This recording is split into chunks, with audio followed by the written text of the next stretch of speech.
Sanya Lopez. Welcome to Kitchen Interrogate! Ito pala yun, ha? Kakaiba yung Kitchen Interrogate mo. May mga brilyante tayo. Oo. Ashley Danaya! Ikot mo lang tong ating parang ruleta. Tapos kung anong tumapat sa yung brilyante, bubuksan mo kasi sa ilalim ng brilyante, may nakasulat na kung ano yung kailangan nating tikman.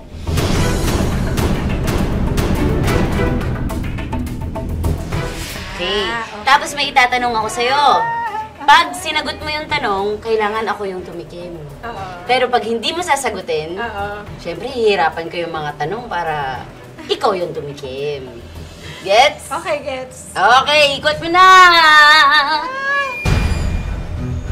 Okay, ano kaya yan? Brilyante ni Alena. Kilawing isda. Kilawing isda. Masarap yan. Ito ba yun? Yes. Okay.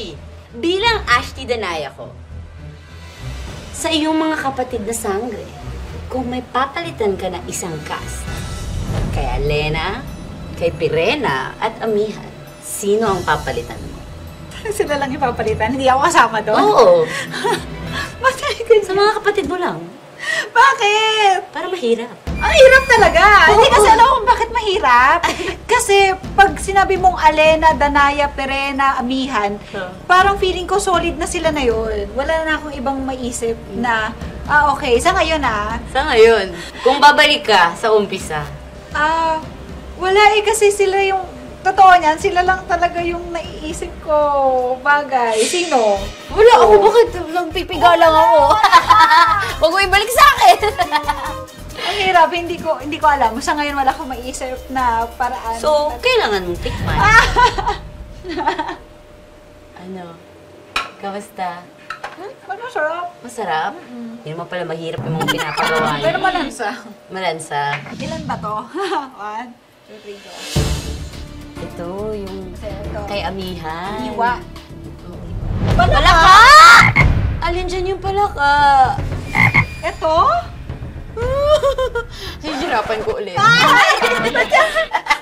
Sa mga pinakita kong leading men mo kanina, sino sa kanila ang totoong nagpakilig sa'yo? Bakit? Ba't kailangan sagutin yun? Sagutin mo na kung ayaw mo kumain ng palaka. Hindi.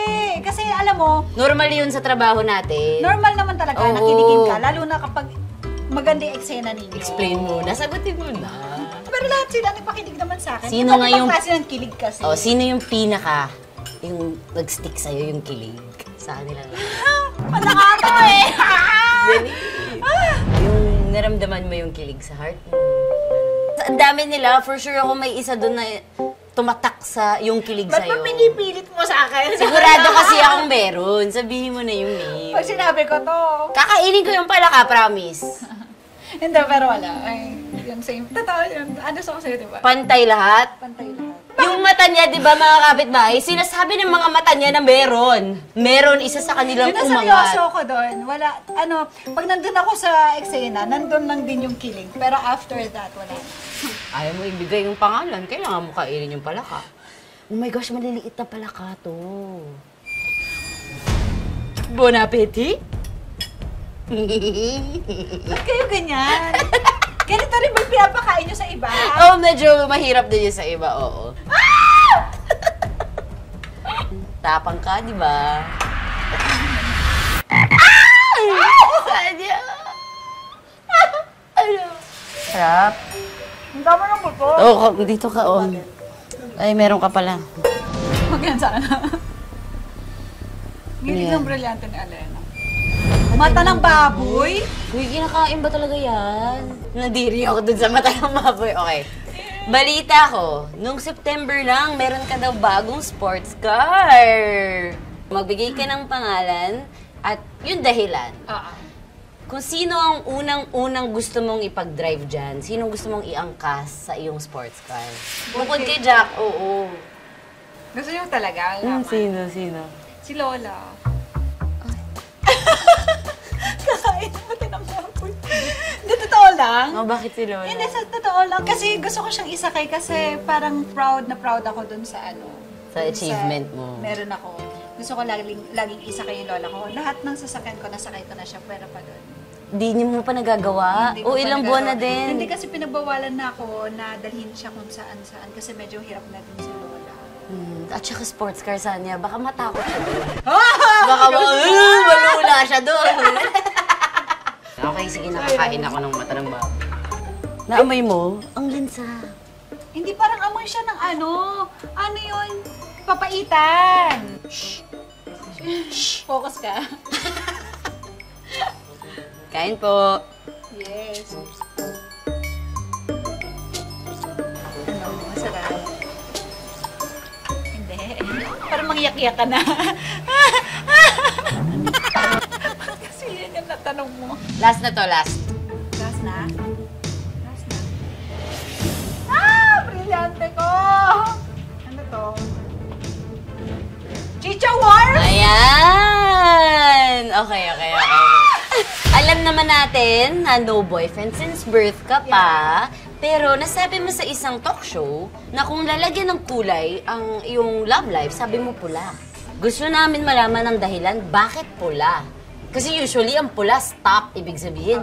Ibig sabihin ba, hindi ka na pwedeng tumanggap ng manliligaw? So taken ka ba? Yung totoo. Yung mata niya! Hindi!